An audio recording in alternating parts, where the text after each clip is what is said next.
Hello, this is Charmaine Ironside, the official diet dropout guru, and I'm here with Missy Strasner. She's been kind enough to agree to do this interview, and she's got a ton of information for us about how to live your best life, how to perhaps leave a career that you don't love, and just so much interesting information on being a better version of yourself. So thanks for being here, Missy.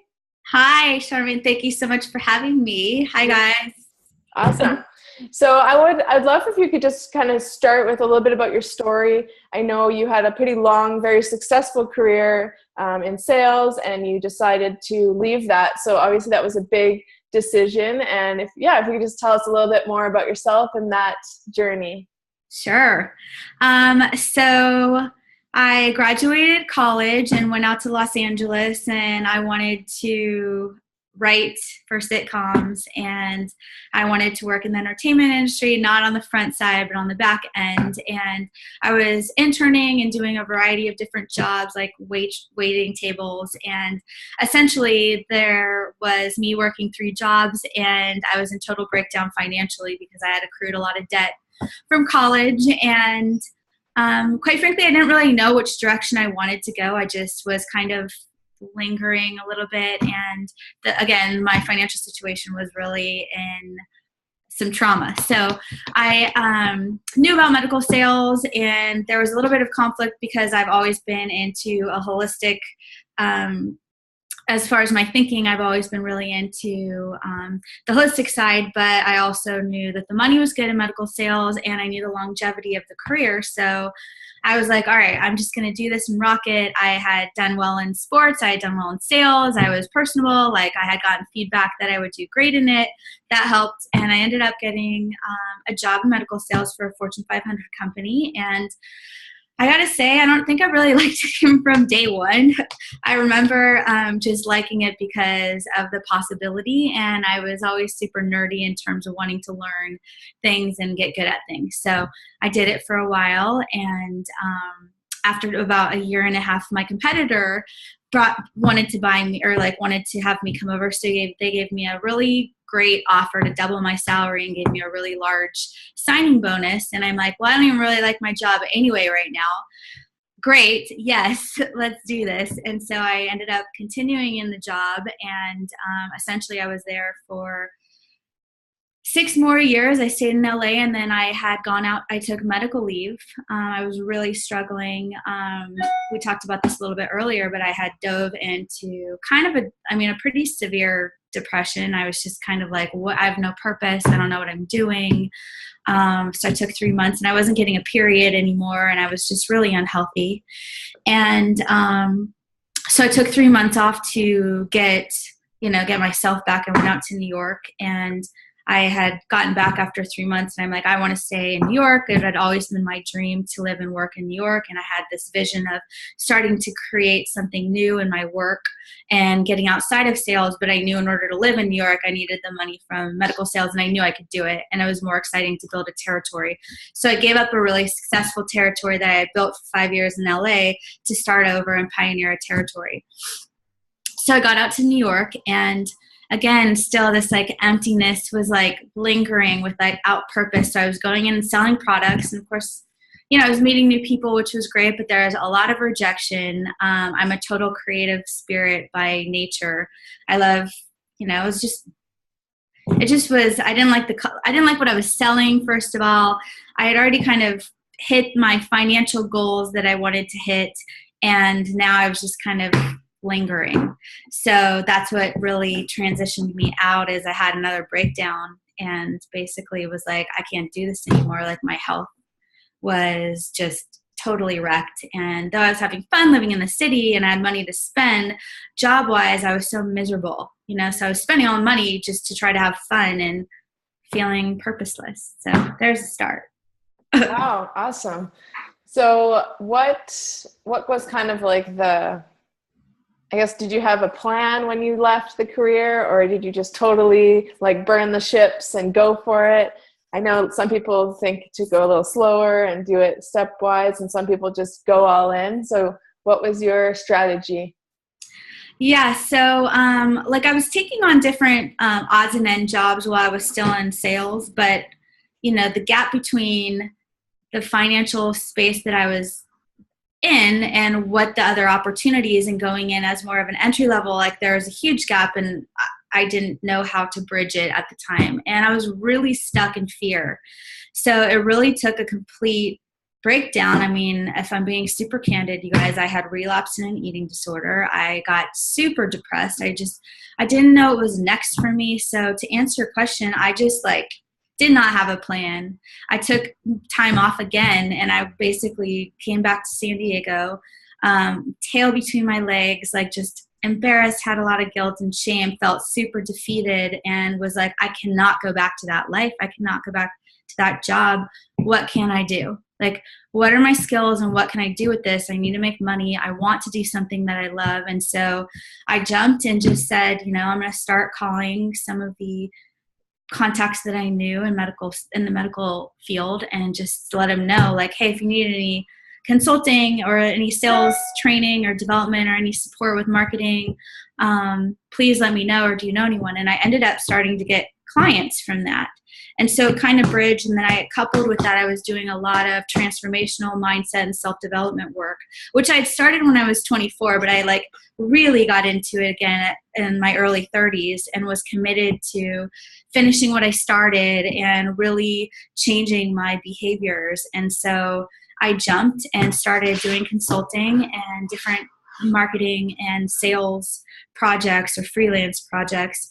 And then, I was across the board. I'd get hired for random things because I knew people, and they'd be like, oh, can you help with this? And just kind of started. And then I had eventually, after going to this transformational and self-development work and really studying it for a couple of years, I was like, F it, I want to coach people. I love helping people. I know I can do this. And I signed up with a coach myself and got a business coach, and really learned how to get to the next level and what I wanted to do. And then it's as soon as I took a leap and invested in myself with the coach, no joke, I got 2 clients within a couple weeks, where I was coaching them how to change their life, both from a career standpoint and in life. And it was always natural for me, but I think the limiting belief of the confidence to be able to do it and get paid for something that I love was so, limiting. Mm-hmm. So I jumped. That's awesome. So you talked a bit about fear and just now the limiting beliefs. So I know for myself that sometimes keeps me stuck where I am. And I'm sure a lot of people watching, it's kind of the fear holds us back. So do you have any tips for that? How to push through the fear? And yeah, totally. So, you guys, we're always going to feel fearful. And if we're not afraid, or we're not feeling that, we're not really living, we're just existing. And in this training, I learned this acronym called, I'll do a hashtag sometimes, but can I cuss on here? Sure. Oh, what the fuck, go for it anyway. So it's all these times when you're feeling fearful, it's what can you do? You can ask for support. At the end of the day, if you fail, it's you're failing forward, and it's what are you going to do? Just stay stuck and trapped and anxious. And I use this analogy all the time, but you're sitting in this airport taxiing, stuck before you even get up to even go anywhere and see where you can travel to, and what the experience looks like after you get in the airplane. Maybe you meet people, or then you get to the new place and you're seeing different things. You're totally just feeling stuck. So what's the difference, and how do you do it? You just coach yourself through it. You just say, I'm going to be okay. Do it. Just jump. Just go for it, and trust that you're going to be supported. Trust that you've got resources around you, and trust that you can handle it. That you're capable, and if whatever is going to happen, if, that you fall, you only grow from falling, you don't grow at all from staying still. So I would say to you guys, oh, what the fuck, go for it anyway. Trust yourselves, ask for support around you. Know that you're not alone, and this isn't the first thing that, that you're not the only person that's ever doing this, and go for it, because otherwise you're just existing. Oh, that's awesome. I definitely agree with you, and it's sometimes harder said than done, but I think that also that support piece is huge. Mm-hmm. I mean, you and I, to become coaches, we have coaches, and I think that's the only way to really stay accountable and to keep growing. So you're investing in yourself. So another question I had for you was, for anyone really, maybe it sounds like you had a bit more idea of what you wanted to do when you left your career, but like, how do you find a purpose? How do you find a passion if you just feel a little bit like directionless? So I didn't exactly, before I got into transformation and self-development, like a lot of us, I knew I wanted to help people, and I knew I wanted to, the things that I did know I paid attention to. So I started to think, instead of like, I don't know, it was like I stopped saying I don't know and started paying attention to what I did know. I liked working with people. I liked helping people. I liked being creative. I liked having my own time.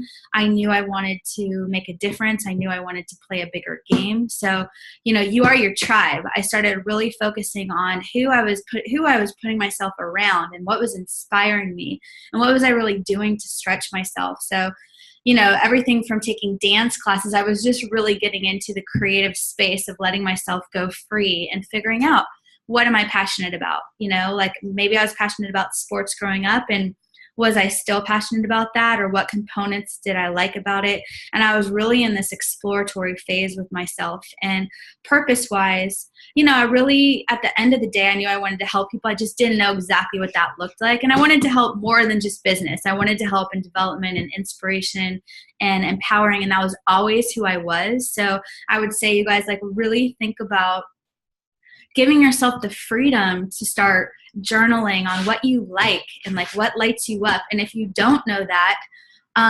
start doing homework to figure it out, or start like asking someone to give you a challenge, or, get out of your box, get out of your head, and start like expanding what you're thinking about.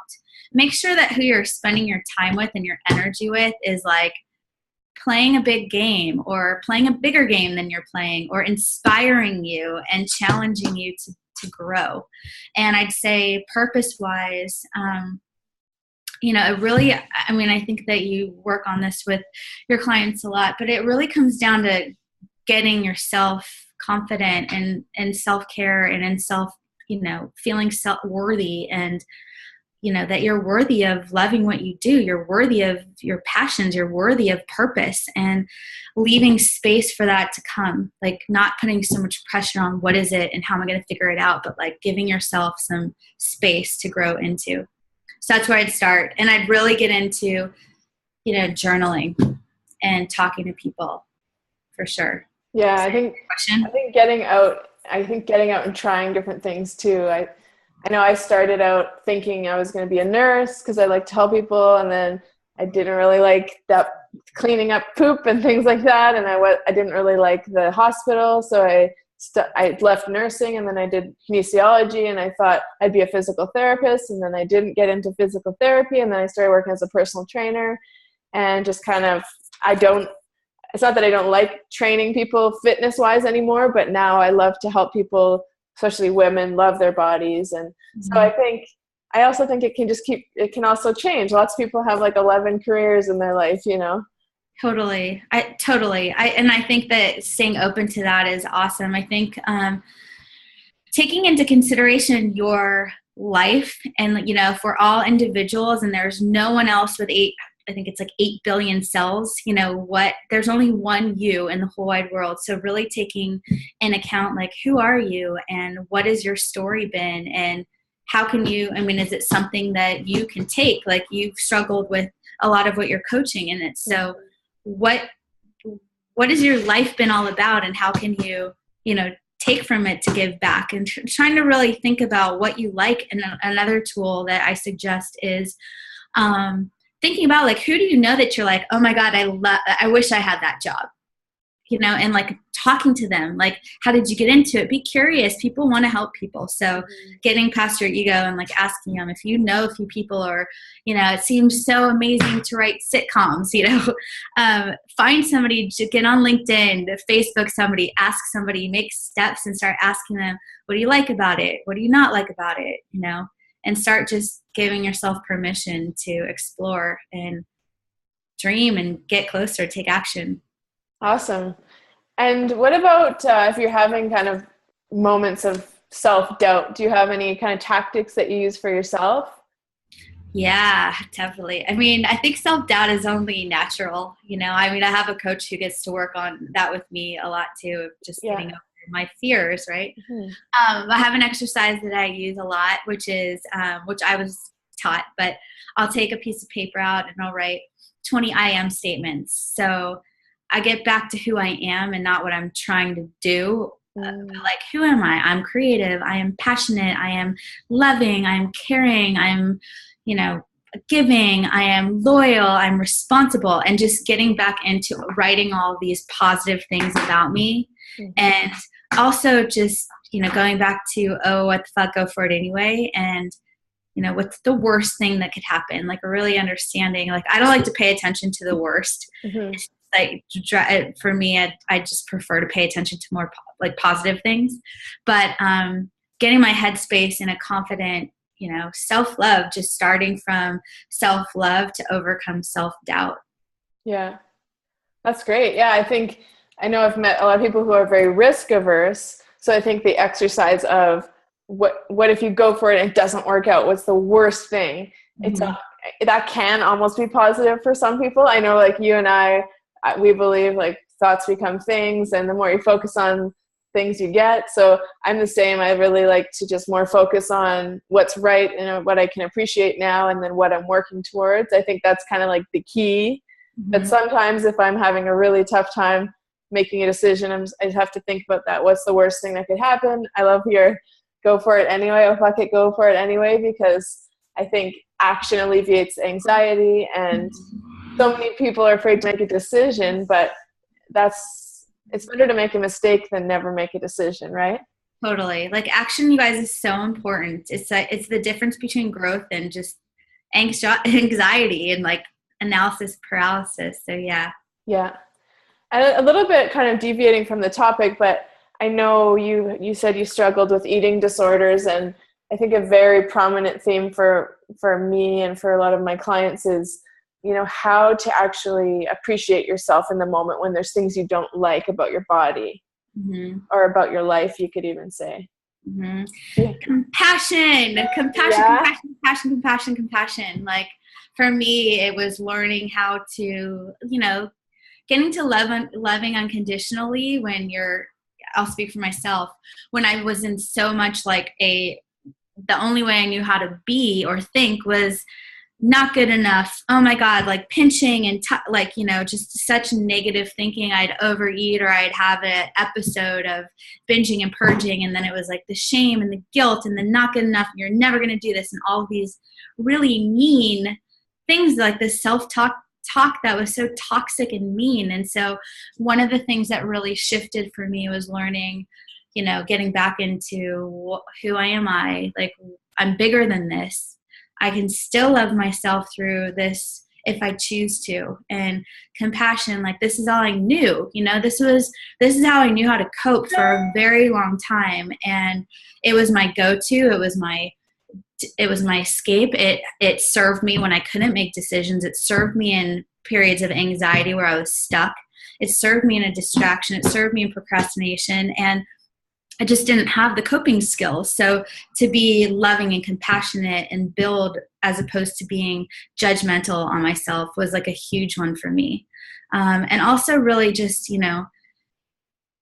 recognizing I would imagine that this is nothing new for a lot of you, but recognizing, I would not talk to somebody else the way that I talk to myself. I would never, ever, be mean to somebody the way that I was talking to myself. So how is that serving me? And how is that, I was so abusive. And so being like changing that, when I get to that mindset, saying something positive, like, and like immediately, like shifting that, like, oh my God, to, that's great. Go for a walk. What positive thing can I do right now? And just like shifting really quickly. Yeah. I love that. Yeah. I teach my clients, if you're having a negative thought, say the word cancel 3 times and then reframe it right away, so that that old thought patterning starts to kind of get broken down, because it's so ingrained for a lot of us that it is going to take a while to break it down. But with consistency, you can build a new thought pattern, right? And it's so much more fun to be positive and loving on yourself. Like, I so totally much agree. like more opportunities come. You're infectious and contagious and vibrant. And like the more my experience is, the more I began to love myself, the easier it was to make better choices. Like I just, it all started with feeling love. Yeah, I agree. I think, yeah, you just can't use negativity to fuel you long term. That's when you burn out, and those breakdowns happen. So for you, obviously you're very positive, and you seem like you're always pursuing passions, and moving and grooving. And I'm like, oh, she's traveling to New York, and you got lots on the go. But do you have a kind of a morning routine or a ritual that kind of keeps you grounded and happy and peaceful? And what does that Yeah. look like? I still struggle with consistency sometimes, but I make it a point in the morning to just sit and breathe, because I have a tendency to, I'm a highly, functioning brain, and it's going a million miles per hour a lot of the time, like many of us, right? So just slowing down and like taking 5 deep breaths. I put my phone, down. I don't even look at it. I take 5 really deep breaths, and I imagine what I want to create for the day. And I set an intention, and I really get into my body. I do some stretching, and there are days when I don't do it, but I can tell it. I can tell the difference when I start from a grounded place and I'm calm to create. It's like, it's easier to function with a just feeling, for me, feeling more than just an operating brain, that I'm like a being and like I'm calm. And like, so breathing for me is huge. And then setting an intention for the day, getting really focused on what I want to create, how I want to be in the world. Like, what do I need to create today? Like rigor, urgency, passion, and when I'm getting off track by that in the morning because I'm feeling overwhelmed. Okay, what did I commit to today? I said I wanted to show up with urgency, rigor, passion, and focus, or whatever those, joy. And so like, okay, let's get back to like what I said. Like, I'm doing the dishes and I'm, maybe not having that. So like, let me click back into what I committed to, because right now it's sucking and I choose for it not to suck. Yeah, I love that. Yeah, I think a lot of people are just kind of on autopilot too. And you can, not that doing the dishes is super fun, but if you're always doing it mindlessly and never in the moment, you're never going to enjoy much in life. Mm-hmm. And I think so many people are just going through life on autopilot and not really ever being present. So that just setting an intention in the morning, whatever that is, for me, peace is a big one. And I don't feel peaceful if I'm not connected and present. So I love the idea of the intention and starting your day with, I guess, not necessarily doesn't have to always be a big plan, but that feeling. How do you want to feel throughout the day? Mm-hmm. And how do I want to be? Like, how do I want to show up and be in this world? And I think gratitude is always, I forgot to add that. I definitely say, in my mind, at least 10 things that I'm grateful for. And I do a lot of positive mantras, like for sure I have, real quickly before I go to sleep every night, because sleep used to be super stressful for me. Like I would get scared, or like I just knew it triggered me a lot with behaviors, and especially with eating. I would always struggle with overeating on days when I was too tired, because I was navigating just my, I don't know if you guys, I would imagine it's hungry, really lonely, tired. So when I was tired, I was just, inhibitions were out. I got to learn how to be compassionate when I was like, okay, I didn't get enough sleep. But now before I go to sleep, I'm like, I'm going to get the perfect amount of sleep tonight so that when I wake up tomorrow, I am thriving and vibrant and I'm creating major impact in this world. So I'm not so stressed out going to bed like, oh my God, I'm only going to get, I still pay attention, but I'm only going to get like 6 hours and I need 8 hours. So I'm shifting that mindset again. Yeah, that's awesome. And I think I'll kind of just ask you a couple last questions. So do you have any kind of maybe 3, just the top 3 things for someone who's just like really wanting to jump into a different career or change jobs, or, I guess take a risk in life to live a better life? Do you have a few tips, 3 tips that you could leave us with? Sure. Number one, know that it's possible. Know that it's possible. Like, you're not you don't need to reinvent the wheel. Like, people do this. So get a mentor, get a coach, know that it's possible. Number two is, if you can get clear, like really, kind of what we talked about before, like get clear on what you like and start getting, get excited about something. So that you can start to get in that headspace of, I'm not stuck. Like, I have a vision. Vision is so important. When you have vision on what you want to create, it's like, that's what matters. That's then when you're getting off track from your vision, get back to it. I knew I wanted to coach up, it was pretty instant as soon as I did work on myself and like got to a place where I actually could coach others to get through their stuff and help them. But I'd say, you guys, get clear on your vision and know it's possible, and don't reinvent the wheel. Get a mentor, ask for support, ask people that are already doing what you want to do. And then number three is really build your center. Like, get your energy, get your confidence, get your health in place. Like, it starts with you. So self-love, self-care, grounding, peace, so that you can create these things and you're coming from the right headspace. So those would be my three. Awesome. Yeah, I know there's quotes that say, your income will never exceed your personal development. And I'm just realizing that more and more. Taking care of myself has to be the first priority, or else I have nothing really to give. You're giving from an empty cup. So I think that's awesome advice. So can you tell us a little bit more about your coaching and where we can find you and learn a bit more about what you offer? Thanks. Sure. You can find me at missystrasner.com. Thanks, Charmaine. And yeah, so I coach predominantly on both life and business and career. So I coach a lot of entrepreneurs and up-leveling all areas of life, focusing on mindset and emotional intelligence. So using your brain to think bigger than getting over your limiting beliefs, and making decisions and trusting yourself, and kind of what we were talking about, learning how to just take action on things and holding you accountable. So I coach into figuring out what you want to do next, getting clarity on that, supporting these stretch habits of like, okay, this week you're going out to go rock climbing. I've never rock climbed before. Well, we get to like stretch your brain a little bit because you're stuck, and building confidence. So life, business, and career coaching, missystrasner.com. And yeah, that's where you can find me. Oh, that's so awesome. Well, thank you. I know we didn't really talk too much about emotional intelligence.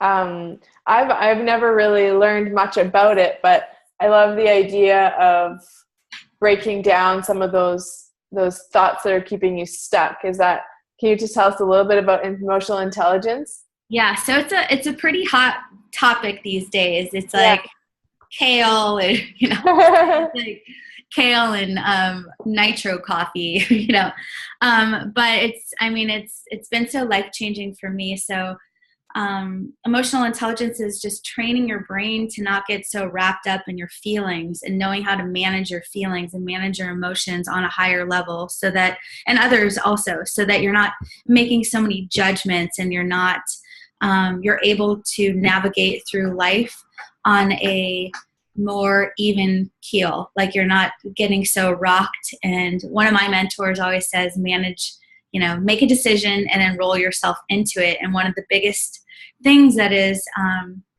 I'll say this again: make a decision and enroll yourself into it. So today I want to eat a salad.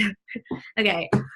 Well, no, there's I don't know, do I want this or that? Like, you've made a decision, trust yourself, and enroll yourself into it. Like, no, I made this decision, I trust myself. Don't waste so much mind space trying to go back and forth. So make a decision, enroll yourself into it is something I constantly say to myself, because I'm definitely indecisive, and it's a practice. And then as far as thinking, just being able to give yourself coming from I kind of forgot where I was going with this, but giving yourself the permission just to think and not get distracted with judgments and the way things should be and right and wrong, and learning the differences is EQ or emotional intelligence, because you're not getting so emotionally, you're able to like hold center. Yeah. Does that help? Yeah, that's great, because a lot of us make up a story about a feeling or a thought when there doesn't have to always be a story, right? Yeah. Yeah. So I love that you say that too. I remember before when we talked, it's like I only learned that in the last few years, but how we have so many stories from our past that we hold with us. Like the story I've made up of, I love using this term of the story I've made up is that this person's always in a bad mood. Like it's not necessarily truth. It's just the story that I've made up about it, as opposed to being present and letting the experience happen, as opposed to like creating something that's, not even accurate for a lot of things. So, and then you'll always find a reason to support your story, even if it's not, even if it's negative and it's not serving you, right? Yeah. It's like, we want to prove ourselves right, cause it's safe. Yeah. As opposed to just like, be present. Like Charmaine's saying, like, learn how to just be present. Yeah. Oh, that was awesome. Those are some really great insights for us. And I think having a coach like you would be awesome, just to move through some of those blocks and whatever's keeping you stuck from moving forward. So thank you. Thank you. Strasner.com. And you guys, I'm such a fan of Charmaine, and it's awesome. I've loved meeting you and following you and learning from you, and I'm so inspired by you and all that you're creating. So thank you for having me on here. Oh, thank you. We'll have to do it again. Yes, totally. All right. See you.